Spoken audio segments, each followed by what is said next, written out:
3 true creepy camping horror stories that will make you never want to camp again. Do you have the courage to listen till the end? Camping trips are supposed to be fun and relaxing, but not always. In this episode, Mr. Quentin brings you 3 true horror stories, chilling experiences that have haunted the people who lived through them. Footsteps in the dark, eerie whispers in the forest, and the unsettling feeling of being watched under a starry sky. Get ready! Once you hear these tales, you might think twice about going camping again. Let's dive in with MR Quentin, if you dare. Story 1. The Silent Watcher. A creepy camping tale. Celebrating our 11th wedding anniversary was a special occasion, and we decided to mark it with a camping trip to a nearby national park. The place was serene and untouched, with dense forests and a lake so still it mirrored the sky perfectly. As soon as we set foot at the campsite, a sense of tranquility enveloped us. We pitched our tent near the lake, where we could watch the water shimmer under the moonlight. After a simple dinner, we decided to take a stroll around the lake. The cool evening air made everything seem perfect, until we spotted another campsite not far from ours. It was a shabby tent surrounded by scattered belongings. A man stood there, tall and gaunt, his face obscured by the dim light. As we walked past, he simply stood there, staring silently. I felt uneasy, but my husband chuckled and suggested he was probably just someone who enjoyed solitude. As we continued walking, I couldn't shake the feeling of being watched. Every so often, I glanced over my shoulder, half expecting to see the man following us, but the trail remained empty. My husband tried to lighten the mood with jokes, but even he seemed on edge. The serenity of the lake now felt oppressive, its stillness a stark contrast to the growing unease in my chest. We hurried back to our campsite, relieved to find it just as we had left it. That night, as we sat by the campfire, our dog Max began barking incessantly. At first, we thought he was reacting to the sounds of wildlife, but the noises grew closer. Suddenly, we heard the crunch of footsteps on dry leaves. My heart pounded as the firelight illuminated the figure of the man we had seen earlier. He was lying near the trail, his face hidden in the shadows. My husband called out, asking if he needed help, but there was no response. After a long silence, he slowly stood up and walked towards our campsite. Without saying a word, he sat down by the fire, his empty eyes fixed on the dancing flames. The atmosphere grew heavy, his silence unnerving.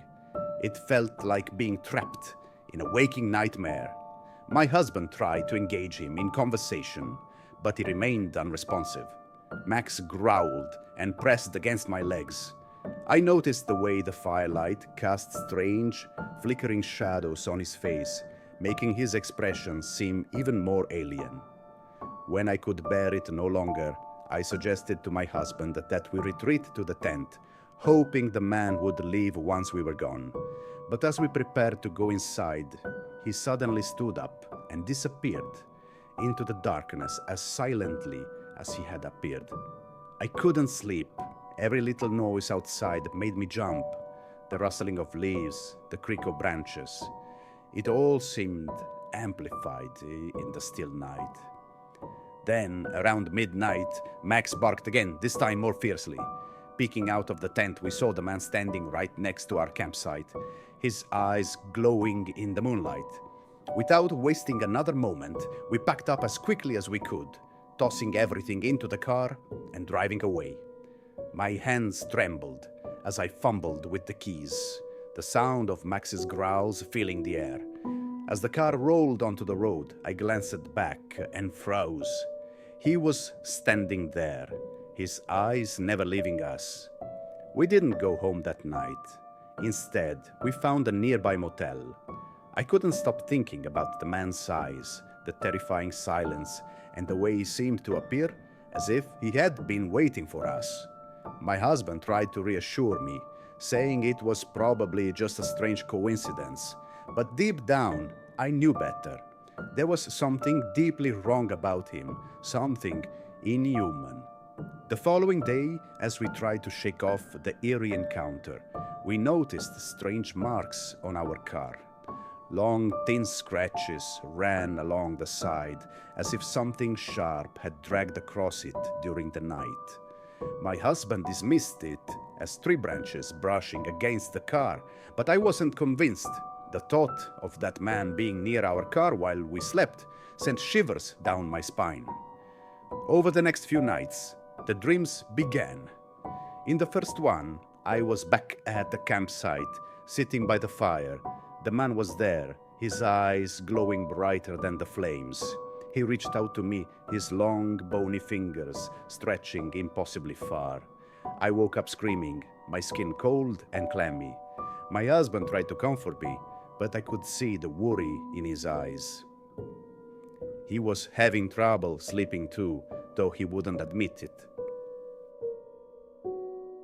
One night, we heard knocking at the motel door. It was soft at first, almost hesitant. When my husband opened the door, there was no one there. But on the ground, just outside the door, was a small pile of ash, gray and powdery, like the remnants of a fire. That same night, I dreamt of the man again. This time, he was inside the motel room, standing at the foot of the bed. I couldn't move, couldn't scream. He leaned down, his face inches from mine, and whispered something I couldn't understand. When I woke up, my throat was raw, as if I'd been screaming for hours. The final straw came when we returned home. Everything seemed fine at first, but then strange things started happening. Lights flickered, even when the power was steady. Our dog refused to go into certain rooms, growling at empty corners. One night, as I was lying in bed, I heard the faint sound of footsteps in the hallway. My husband was fast asleep, and Max was with us. I froze, listening as the footsteps grew louder. They stopped just outside our bedroom door. I held my breath, waiting, but nothing happened. When I finally worked up the courage to check, the hallway was empty. A few weeks later, I found something disturbing in our backyard. It was a crude figure made of twigs and bound with string, propped against the fence. It looked like a small effigy, its head tilted unnaturally, almost as if mocking me. My husband brushed it off as kids playing a prank, but the sight of it made me nauseous. That night, the dreams returned with a vengeance. This time, the man wasn't alone. Shadowy figures surrounded him, their forms shifting and flickering like smoke. They whispered my name, their voices overlapping in an eerie chant. The nightmares began to bleed into reality. I started hearing whispers in the house, faint and distant at first, but growing louder over time. The shadows seemed to stretch and move, even in the daylight. Max's behavior grew more erratic, his growls directed at things I couldn't see. One night, as I sat in the living room, I felt a cold breath on the back of my neck. Turning around, I found nothing, but the air felt heavy, oppressive. It was as if the man's presence had followed us home, embedding itself in the walls, in the very fabric of our lives. Sometimes, in the dead of night, I feel like I'm being watched. Shadows seem to move on their own, and I can't shake the feeling that he's still out there, waiting. This story isn't just a memory. It's a haunting reminder that some encounters leave marks deeper than physical ones. And as much as I try to convince myself it's over, a part of me knows the truth. Some things, once seen, can never be unseen. Do you dare to listen to the dark? If tonight's tale gave you chills, let us know your thoughts in the comments. We want to hear what creeps you out. and what other stories you'd love us to explore. Don't miss out on the next terrifying story. Subscribe to Mr. Quentin and join the family that thrives on the unknown. Tap the notification bell so you're the first to hear every spine-chilling tale. Share this video with someone brave enough to face the darkness. And let's dive deeper into the creeps that haunt our world. Comment below and become part of the terror. The darkness is calling, and we want you with us. Story 2. The Laughing Shadows of the Forest. I still remember that night, a night I swore I would never set foot in that forest again. Have you ever felt like you were being watched, even when no one was around? That was the haunting sensation that consumed me. I had come here to camp, seeking an escape from the noise of the city and hoping to find some peace in the embrace of nature. I chose a remote spot, deep in the forest, far from human reach, where I could immerse myself in the rustling wind, the chirping birds, and the raw wilderness that I believed would soothe my soul. But I was wrong, terribly wrong. Everything started off normal. I pitched my tent, kindled a small fire, prepared a simple meal, and gazed at the twinkling stars above. The nighttime forest was serene, almost sacred. But then, near midnight, as I began to feel the pull of sleep, I heard an unusual sound. It wasn't the typical noise of the woods. At first, it was footsteps, soft yet unmistakable. The crunch of dry leaves underfoot grew louder, moving closer, but never from a single direction. It came from all around me. I froze, straining to listen, my heart pounding faster. Then I heard it, a laugh. Not a normal laugh. It was a choked, distorted sound, like someone attempting to laugh, but not quite knowing how. The tone was unnatural, sometimes screeching like metal scraping, other times dropping to a guttural, breathy wheeze that felt like it came from the depths of something unholy. That laugh slithered through the canopy of leaves, infiltrating every corner of my senses, trapping me in what felt like a waking nightmare. My eyes darted around, but the impenetrable darkness of the forest answered me with a heavy silence. "Who's there?" I shouted, my voice trembling. No answer came, but the footsteps resumed, this time closer. I couldn't tell how many there were, or if they even belonged to people. The sound encircled me. Then the laughter erupted again, this time from another direction, as if it was mocking me in some twisted game of hide-and-seek. At moments, I swore it was so close that I could feel a chill run down my neck whenever it shifted direction. It felt like an unseen presence was standing right behind me, silently observing, waiting for me to slip. I tried to steady myself, convincing my racing thoughts that it was just a prank. But what happened next shattered all logic. A massive fire ignited in the middle of the forest, just a few dozen meters away. The blaze erupted without warning, illuminating grotesque silhouettes swaying in the shadows. These figures weren't human. They were tall, emaciated, with unnaturally long arms and joints twisted in impossible angles. Some moved on all fours, their limbs bending grotesquely, while others seemed to float, gliding through the air with an eerie, mist-like quality. I stared at them, paralyzed, feeling as if their gaze wasn't just seeing me, but piercing into my very mind. Panic took over. I grabbed my backpack and ran, leaving everything else behind. It felt like dozens of eyes were tracking my every move, but I didn't dare look back. The laughter now echoed in my head, as if it had taken root in my mind, clawing at my sanity. The distorted sounds mixed with uneven footsteps, sometimes slow and deliberate, other times frantic and chaotic, like an invisible predator closing in on its prey. The deeper I flayed into the darkness, the more it felt like I was being swallowed by the void, with that chilling laughter never far behind. When the faint glow of streetlights finally came into view, I collapsed to my knees, gasping for breath, my body trembling uncontrollably. I had escaped, but it felt as though I had left a piece of my soul behind in that cursed forest. That night, I couldn't sleep. I sat, haunted by the grotesque images and relentless sounds that replayed in my mind.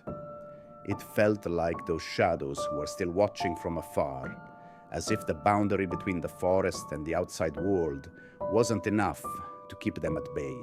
At one point, I glimpsed the faint flicker of light in the distance, as though the fire still burned, a sinister reminder that I was never truly safe.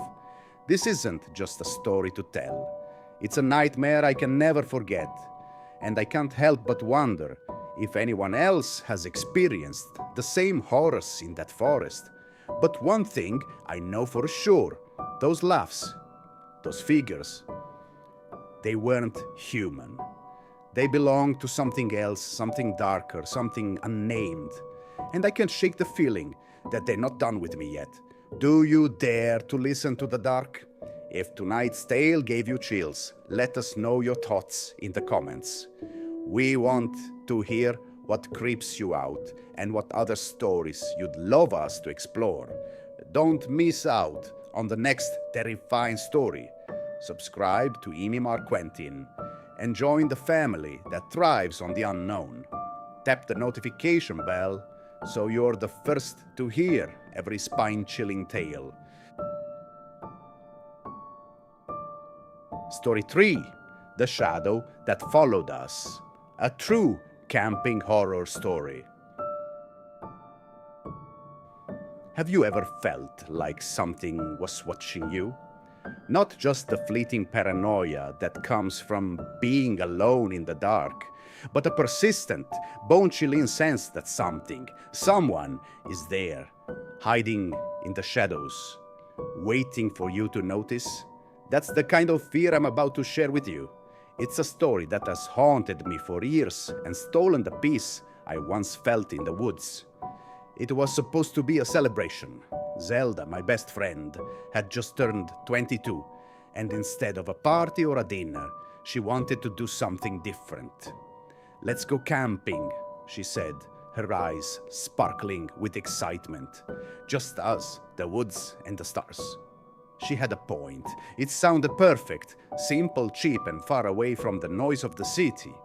Our group, Zelda, her boyfriend Mark, Sarah, Luke, and me, packed up our gear and headed out to a secluded forest about an hour from town. From the moment we arrived, everything felt right. The forest was stunning. The tall pines stood like silent guardians around the clearing where we set up camp. A shallow stream trickled nearby, adding a soothing soundtrack to the golden hours as the sun dipped behind the trees. We laughed, built a fire, and told stupid jokes while roasting marshmallows. For a while, it was easy to believe nothing could go wrong. As darkness fell, the world around us transformed. The cheerful sounds of birds and rustling leaves were replaced by an eerie stillness. The air felt colder, heavier, as if the forest itself was holding its breath. Zelda was the first to break the silence. "Hey," she said, grinning mischievously, "let's call the coyotes." Mark, always eager to show off, let out a long, exaggerated howl. The sound echoed through the trees, fading into the distance. For a moment, there was nothing. Then something howled back. At first we laughed, thinking it was an actual coyote. But the sound was wrong. It wasn't a coyote. It wasn't even close. It was deeper, almost guttural, and carried an unnatural resonance that sent shivers down my spine. "Maybe it's just an echo," Sarah suggested, though her voice wavered. None of us believed her. We tried to laugh it off, but the mood had shifted. The firelight flickered in a way that felt almost alive, casting long, distorted shadows that seemed to dance just beyond the edge of the clearing. I couldn't shake the feeling that something was out there, watching us. Zelda suggested we turn in early, but Mark and I decided to take a quick walk around the camp to check things out. Armed with flashlights, we stepped into the darkness. The forest was quiet, almost oppressively so. Every step we took seemed deafening, the crunch of leaves beneath our boots echoing unnaturally. Then we heard it. Footsteps. They weren't ours. They were slow, deliberate, and followed us, no matter where we moved. "Hello," Mark called out, his voice shaking slightly. The footsteps stopped. For a brief, horrifying moment, I thought I heard breathing, low and raspy, like someone, or something, struggling to contain itself. I turned my flashlight toward the sound, and that's when I saw it. Just beyond the trees, barely illuminated by the beam of light, was a figure. It was tall, inhumanly so, and unnervingly thin. Its limbs were too long, its posture unnatural. It didn't move, but I felt its gaze, cold and predatory, piercing through me. "Run!" I whispered. Mark didn't hesitate. We sprinted back to the camp, stumbling over roots and rocks. By the time we reached the fire, the others were already on edge. "We're leaving," I said, breathless. "Now!" No one argued. We hurriedly packed up our things, but as we did, I caught sight of the figure again. This time, it was closer. It stood just beyond Zelda's tent, its long, spindly arms hanging unnaturally at its sides. And then it moved. It didn't walk. It glided, smooth and silent, like a shadow come to life. The drive home was suffocatingly quiet. No one spoke, but the tension was palpable. Even after we left the forest, I couldn't shake the feeling of being watched. That night, as I lay in bed, I heard it again. The deep, guttural sound we'd heard in the woods. It was faint, distant, but unmistakable. Zelda, desperate for answers, turned to her spiritual beliefs. She organized a protection ritual, burning sage and chanting prayers. It seemed to help, at least for a little while. But the feeling of unease never truly left. Shadows seemed darker, sounds sharper, and I could never quite convince myself that we were alone.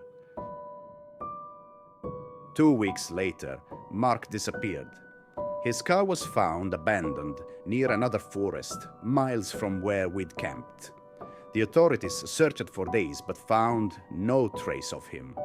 The only clue was a set of massive footprints, too large to be human, leading deep into the woods.